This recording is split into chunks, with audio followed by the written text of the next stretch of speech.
What's good? C'est comment?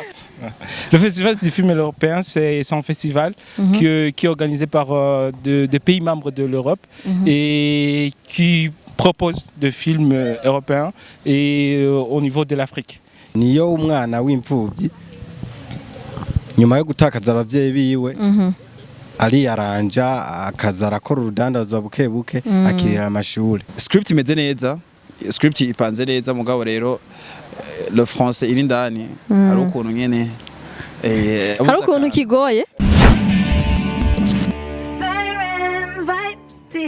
Mwiriwe mwaramutse ku bari mu Burundi ni mwiriwe parce que turi mu ijoro, ku bari mu mahanga ashobora kuba ari mwaramutse canke mwiriwe, nitwe zirakoze nkuko mubibona turi muri événement ya film européen, festival du film européen Igitega. Aha turi exactement muri Alliance Française, duheje kuraba amafilm yakozwe n'abarundi bakoresheje amatelefone. Genda bakanya babanze baramutse, turafise ngaha anye ni compétition entre temps abanye n'abari muri compétition hama uyu nyene watsinze mu mwaka uheze. Mais parle français. Tu peux te présenter et puis comme ça on va continuer avec le film avec les autres. Bonsoir, moi c'est Jean Merci et je suis le gagnant de Smartphone Film Competition de l'année passée 2024. Félicitations encore une fois. Bonsoir. Amazina. Jewe nitwa Nihorimbere Numerien, ndi mu participa wa Nihorimbere? Numerien. Numerien. Numerien. Oui. Nkaba nanje nakoze filme yitwa Le Plan B.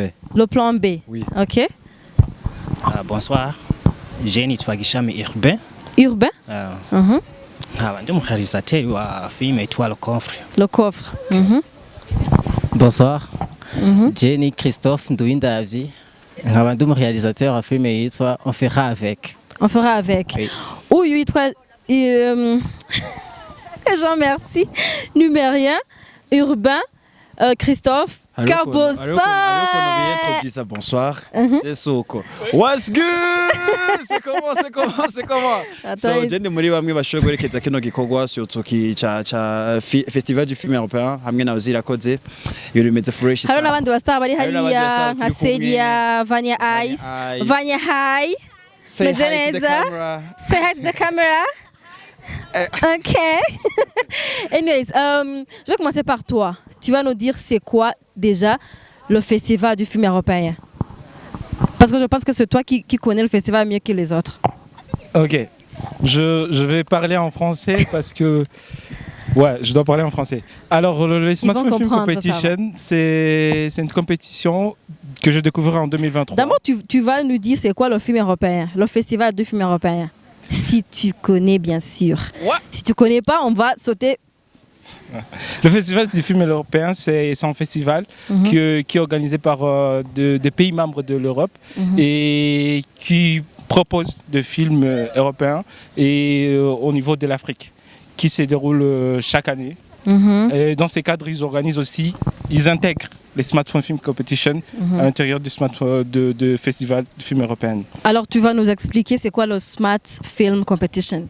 Alors, parce que déjà, tu l'as gagné. Ouais, en soi, le Smartphone Film Competition, c'est un festival, c'est une compétition, comme il est appelé, une compétition qui s'organise chaque année avec, qui propose aux jeunes qui sont passionnés du cinéma de faire un petit film avec leur téléphone. Et là, ils rapportent quelques sous avec. Tu vas nous dire après ce que tu as déjà apporté. Ouais. Alors, Numérien, watubwira icakute motivation kwandikisha muri competition ya Smartphone Film Competition. Competition. English is Englishing. Smartphone Film Competition. Bo icamotivye kugira niyandikishe. Premièrement ndakunda film. Hama nkaca mbona iyi Smartphone Film Competition bwari bwo buryo mbona noshobora gukoramwo filme nkoresheje uburyo bukeya mfise kubera ko filme zindi usanze zizimbye gukora. Wabimenye gute? Bo ama publication kuri Facebook comme ça. Wotubwira gato ya resume ya filme yawe? Bo niyo umwana w'imfubyi nyuma yo gutakaza abavyeyi biwe ariyaranja akaza arakora urudandazwa buke buke akirira amashuri. Yego. OK. Mpera microphone Urbain adusigurire atubwire ikintu camuteye motivation kuza muri iyi competition. icanteye motivation yo kuja muri competition mu sanzwe ndi umu réalisateur nivyo Okay. sanzwe nk'ama film kuvuga mbonye igikorwa nk'iki ifo yuko participamo kugira ashobore kuraba muri iyo opportunity nanje avuga ati ashobora kugira kubera niyo domaine yiwanje ibyo sanzwe nkora mu videaste mu cineaste entre temps cyo bagiye kubabwira no kwa bose abanyagitega uko ari batatu bose nabo nganyene mu ntara ya Gitega wo tubwira nawe gatoya kuri resume ya filme yawe entre temps ifise image nziza songa nakakubwiye resume ya filme yiwanje ni muri make ni umujene yonona confre y'uwo babana iyo confre ni juste ni honneur ya famille kubera yarimwe amashive ya grand-père wiwe hamara amaze kubona yuko ayononye par accident ntaca yiga kuntu ashobora kwidebrouiller arasaba ubufasha bagenzi biwe kugira bize kugaragara yuko aribo babikoze atari we réellement yabigize. Okay. Na mikrofone Christophe. Ego. Nango imeze gute bimenye gute hanyuma ni kiye kintu nshaka motive yose nawe usanga uri umuhereza canke waciye bigatire ka story impano yanje ko ndosa karyo. Bon, c'est un réalisateur comme tel. Sans nkora ama video gusa en tant que kuja mu mafilme ni ryambere. Yari ryambere. Bon, narakora ama documentaire bwambere. Mbwa en tant que kuja mu mafilme ni ryambere. Hama nayibonye kuri statut y'umugenzi. Statut WhatsApp nayibonye hama camvuga ati kan document. Kuko byabaye mu gihe nari mu minsi ndiko ndandika scenario ya filme long métrage mvuga ati nkeneye umve mu documentaire nje mu filme long métrage nyene nini mvuga ati nzopfumba ndandika umwaka wose nta kibazo mela ndatanguye ngira ntangure kwandika nyene rero maze kuronka ivya mbere cyambona iyo statut cyamvuga ati reka nje kuraba ivyo ari byo ngiye kuraba kuri site mbona harimo formation deja ku bantu bazotora 10 mvuga ati ino formation sinoyihata kandi sifise ubumenyi bwinshi mvuga ati ino formation viko nandika nkaba mfise n'ubumenyi bumwe mu film documentaire ama documentaire reka ngerageze ngoresha ubumenyi bwose mfise ntangi ico nshoboye ivyo umva n'uburyo buke mfise bwose ndabushiremo hama ndabe iyo bizongeza nimba biciyemo nzoba ntomboye ino formation ahanini yaje navuga ati ino formation ntincike kandi rero nabaye muri 10 ubu ndayifise ibikurikira n'Imana mbere tuba turazigwara mera mikrofone kabose ndakubwira titre ya film Okay. ucugira commentaire mugani bavyegereza umutima oya murebe ko mutavyegereza umutima bibaye ngombwa bari bitangoye filme ya mbere yitwa Le Plan B. Le Plan B d'abord ibuka yari ndayibuka iyo mwana agize abavyeyi n'ibiki Plan B rero rya filme nayikunze mugabo script imeze neza script ipanze neza mugabo rero le français iri ndani hari ukuntu nyene hari ukuntu kigoye ego igifaransa kiri ndani vraiment hari ukuntu nyene aravyemeye none nakuntu wari kurondera umuntu basegiye gushaka ko canke ni wowe uri sense gushaka ijuga ahantu nayikoreye ntibyari gukunda nari ruguru waragerageje vraiment mugabo script ipanze neza cyane cyane iri emotionnel cyane yego iraryoshe vraiment iya kabiri ni Le Coffre Jackie Chan Jetty iyo film by the way wabonye mu image irasara wakoresha telefone yawe ni Samsung Galaxy A33 5G. Ewe umuntu niba ari umuntu ayigutije bari iwawe akaba umuntu ayigutije umubwira ati merci vraiment yego vraiment imeze neza cyane kandi ikindi kintu ugerageje kuraba bigyo bintu byo gukwana byari authentique byahwana byamacingana so irarenza vraiment byanye sinibaza ko na defo nayibonyemo iratinza turapfuye tukiri mu kiganiro iyindi ni on fera avec on fera avec igana imeze fresh kandi ijyanye mugabo kintu nayikundiye cyane gusumbya izindi nuko irimwo street life nyene misite kwava misite tukaraba ubuzima ugiye gusaba akazi kuntu babimeze birimo byose so iraryoshe kuraba rimwe n'amarealite Ma menshi réalité, yeah, voilà. mwese mwazikoreye igitega je nayikoreye buja nayikoreye Naguketse amasename ni Bujumbura amasename ni Bujumbura ayandi ni Igitega nakoreye ahantu habiri wowe wayikoreye igitega yo bose nayikoreye igitega igitega ngaha nyene je nayikoreye aho bita ikabarore mu Kayanza ni wari usanzwe hariya alors tu vas nous parler des avantages de parce que tu as déjà gagné la compétition quels sont les avantages Barindiriki Ok. hein Et étant ancien gagnant de cette compétition, je pense que les avantages ils sont nombreux. Depuis le début de l'organisation de cette compétition, chaque année il y a de prix différents. oui Alors, toi tu as gagné quoi déjà moi, la j'ai formation gagné, aussi une formation, mais aussi en voyage de 6 mois à Dakar. Et... ils ont payé tout Oui, ils ont payé. Ils ont payé tout. Et là, je fais 6 mois à Dakar, d'où j'ai vraiment été... J'ai découvert le cinéma à Dakar. Parce que à un autre niveau. Ouais, je pensais que j'étais cinéaste, étant ici. Mais là, j'ai appris. J'ai appris pendant 6 mois. Et cette année, je pense, je vais vraiment transmettre ce que j'ai réussi à Dakar aux autres. Et c'est là où l'avantage vient à eux parce qu'ils doivent découvrir en gros le cinéma en vrai. Parce qu'ils ont déjà une notion, avoir des résultats comme ça au début, sachant qu'ils n'ont pas encore de formation, c'est une bonne chose. Mais l'avantage qu'ils auront, c'est d'abord réaliser un court-métrage ensemble avec moi.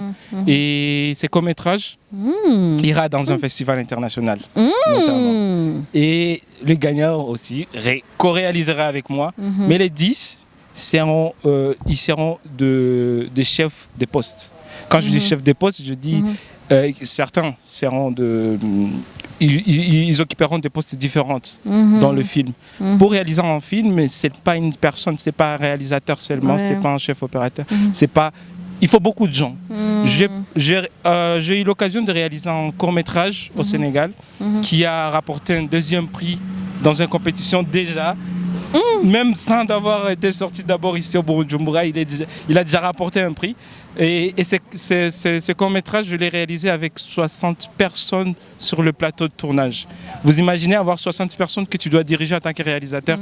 Et c'est un privilège. C'était un haut pour moi. Je n'imaginais pas avoir ces places, mais cette compétition me l'a donné. Et c'est une chance pour moi de donner aussi à ces jeunes réalisateurs, de leur montrer la voie à suivre pour qu'ils puissent avoir non seulement de belles images, mais aussi savoir comment ça marche. Parce que étant tout seul, on ne peut pas faire un court-métrage qui va aller au-delà. On peut faire un film, mais ça va rester sur nous seuls. Mais si on est 10, comme on sera, on va faire un truc qui va aller au-delà des frontières, je vais dire.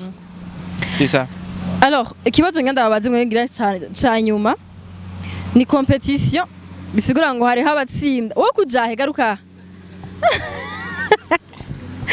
ni muri competition abatsinda n'abatsindwa mugabo iyo waje mu bintu ubikunda nubwo utsindwa ntucuheba deja mumva ko muzoshaka gukora n'umuntu yatsinze kandi yagiye no akoze na formation hanze muramutse mutsinzwe nikibazo ndaza abantu benshi barabibaza muramutse mutsinzwe est-ce que muzobandanya mwiga kugira ngo mukore filme nziza cyangwa muca mubiheba ko deje mwavuze ko mwakoresha uburyo buke bwanyu mugabo bashaka guhereza aussi at least byasi ibintu abantu bashaka kuraba bakaryoherwa muzobandanya cyangwa muca mubiheba bwa mbere novuga ko mfite experience mu gutsindwa yo rahira kubera sijyambere uzobutsinzwe sijyambere nzonzinzwe kandi sijyambere nje mu smartphone film competition yo no yagutsinze yarantsinze la nepase yarantsinze gusa urumva sinaciye mpagarika nyuma yo gutsinda ndabandanya mpaka nanje rega witwa numerien shaka kuzotsinda kuri numero senkani nawe Yoruba bimeze gute sinovuga yuko ngo nsinzwe nanje noca mpagarika kuko mugani uwo nanje sijyambere iyi competition ndayigiyemo maze gukora ama edition menshi yumengo ishobora kuba ari nk'iya kane ariko urumva nta nimwe turatsinda nivyo twamaze kuronka prix mugabo tuguma twense ya kameme kugira dushike kuri Yeah. ya mbere tuzoguma twavansa. Okay. Bon, je novuga ati ibintu vya filime umaze kubimenya en fait umaze kumva ko bikurimo sinibaza ko biheba deja ibyo gutsinda udatsinda je siyo ndi deja ntsindwa nareka siyo ndi tubirimo twarabitanguye Yeah. uburyo buke dufise nibwo dukoresha ikintu dufise ni formation ico deja twamaze gutsinda niyo ni intsinzi je kuri jewe ibindi byoza mu nyuma imana ituje imbere tubirimo Ego Kabusa nashaka kuvuga. Nta kintu nakimwe usubira abarundi. ahubwo jewe ikintu nshaka kubaza ni kubijanye na iyo izi competition zidahari mbega muronka hovini muciye mu zindi nzira izahe nk'abantu bakora ama court métrage. Nibaza ko babaza Urbain yavuze ko asanzwe ari réalisateur. Mu bisanzwe hoveni sinovuga ngo buraboneka neza no kugerageza Kora bikiri mu ntango. biracari mu ntango birabiko biravansa ntituvuga yuko tumaze kuroha ikintu kimwe mugabo gatoyi karamaze kuboneka kubera ibintu vya filme ngaho mu Burundi ntituvuga ngo biramaze kwaguka Yego. ni ibintu bikiri hasi n'abantu benshi bamwe ntibarabitahura abamenyereye izi filme zo ku ma YouTube biki ariko twebwe usanga turiko dukora mu indi secteur ko tubavuga ati nshobore gurealiza ko metrage nzoza ndapresenta ama festival aho no kuvuga ndakoze no kurindira tukazoraba yuko bizogenda neza umva bitandukanye n'izi zindi filme zo ngaha abandi bamenyereye izi baguma bashira ku ma YouTube kubera bo baharanira ama views ubwira baganye ariko twebwe duharanira ati shobore gurealiza igikorwa ciza shire muri festival runaka hama shobore kugira ico ndose. Yeah. Alors pour finir, j'aimerais que tu dises un mot à l'Union européenne qui a déjà organisé la compétition que tu as déjà gagnée et les compétitions qui continuent d'organiser pour les jeunes qui aiment le cinéma. Ouais, je n'ai qu'un seul mot qu'il continue de les faire, de soutenir des jeunes parce qu'ils se donnent à fond. Ce qu'il vient de souligner, c'est intéressant parce que tu vois, beaucoup de jeunes, ils n'ont pas de... ils n'ont pas de l'endroit où amener le film. Ils font le film et puis ils vont garder ou mettre ça sur YouTube. Alors qu'il y a des festivals bien plus intéressants où souvent où il y a beaucoup de jeunes qui gagnent 2 millions de dollars. Je vais parler de jeunes que j'ai découvert au Sénégal. Ils ont deux films. Quand tu vois, tu te dis mais pourquoi nous on ne fait pas ça? Alors ce que je peux dire à l'Union européenne, c'est de continuer à soutenir des jeunes, mais aussi aux jeunes cinéastes de continuer à faire des films. Il ne faut pas s'arrêter, peu importe comment tu le fais et peu importe le moyen. Nous, on va utiliser le téléphone. Oui. On va utiliser le téléphone. Ils ont déjà lancé le smartphone film. Utilisez vos téléphones, faites des films. C'est ça, c'est tout. Mukore filme gusa tukuru. Beaucoup. Namwe ni kintu ngobwira Union Européenne kuba yarateguye no competition. Nubwo mutatsinze canke mutazotsinda. Mugabo kwa gusa barabiteguye. Ni kintu ngobabwira. Bo turabashimira gose kandi tubasaba yuko bobandanya kudushigikira kubera deja nubwo tutazotsinda haro formation tuzoronka kandi formation ni kuduza CV muri carrière ya film. Turabashimira gose.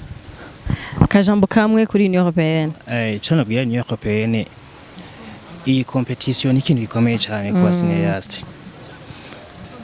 Ni opportunity nziza kubera hano mu Burundi ntazo dufise nyinshi ahubwo bibaye ngombwa bo kongereza n'izindi dusaba yuko bozigwiza kugira abajene dufise amatara yo gurealiza canke basi muri filme muri rusange turonka dushobora kuziserurira.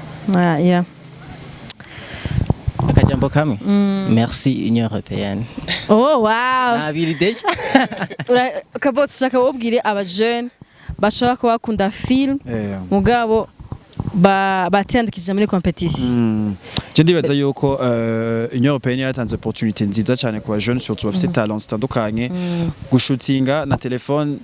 Personnellement ndibaza yuko ni indi talent kabisa ni indi talent surtout nk'ama film urababagira birarenze vyatari so nimba uzi ko ufite iyo talent uyu mwaka peut-être vyaguciyeko mugabo next year ubibonye ndagusabe uyu munsi birashobora kuba abandi mugabo ejo ashobora kuba ari wowe so iyo opportunité ntuyicike ko ni nziza cyane iratuma waguka mu mutwe biratuma bagutwara mu bindi bihugu bitandukanye nkuko Jean Merci bamutwaye donc yo bikore uretse ko aba jeunes surtout dusigaye dufise ikintu cyo kuraba ikintu ku ma plage atandukanye tukacirengagiza ugasanga ico kintu gishobora gufasha wiyandikishije ejo canke rya ejo ugasanga gishobora gufasha mu iterambere ry'iwawe ry'igihugu surtout nawe muri talent yiwawe. Merci beaucoup Ozirakoze. Reka ndabashimire na jewe kuba mwaje mu kiganiro. Merci. Tu veux dire au mot merci en Kirundi? Arabizi. Murakoze. Murakoze. Arazi Kirundi. Je parle Kirundi. Kirundi. Ndakivuga. Ira ijambo Union Européenne. Ndashimiye cyane Union Européenne kubera yarakoze ikintu iteka aba jeune. Yarakoze iteka aba jeune. Kandi ni ikintu kiri special kuri bo. Nibaza ko information izogenda neza kandi bazoguma bashimira nyine. Témoin Kirundi. Alors reka nshimira turavye abantu baje deja muri événement mukamukora kino kiganiro. Shout out to you kwa mwaje muri événement aussi abanyagitera hamwe twakiriye neza. Dushimire n'abakunzi bacu bose aho bari, hanyuma aba jeune muze mu batore kugira ngo turabe uzotsinda cette fois ci uyu mwaka. Nashimire kandi na Union Européenne kuba yanyizeye kugira ngo shobore kushikana kure bino bintu bateguye. Merci à vous, merci kuri mwese, bye bye, ciao. Siren Vibes TV.